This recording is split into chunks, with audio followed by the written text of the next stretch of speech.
A controversial bill is expected to make its way to the mayor's desk in St. Louis today and making protest-free zones outside healthcare facilities. It's on its way to becoming law, but some still aren't sure it's constitutional. For more on this, our Abby Larico is here to explain how it actually changes the rules and the issues that people are having with this. Abby, good morning. Hey, good morning to you both. So I actually have a measuring tape here. And Ryan, I'm going to ask you to hold just the last end right there. And I'm going to measure, we'll flip it over.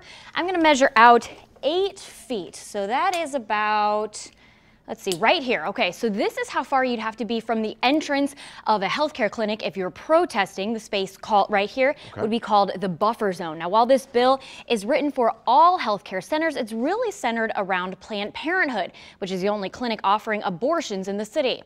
It's also where every day you'll find anti-abortion protesters. Some march the streets trying to convince women to head elsewhere. Others simply stand outside and pray. Now, they see it as not only a moral imperative, but their First Amendment right. We're simply saying there is an alternative. You don't need to go into this facility. I'll follow my conscience, and whether that means I violate an ordinance by being right next to the driveway so people can get the message, that's fine. But the alderwoman who wrote the bill says it can become harassment and that police had to be called to the sidewalk outside the clinic about 75 times last year.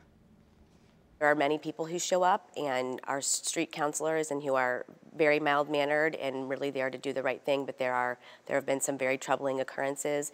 We're hoping that this helps the police solve the issue that they're having.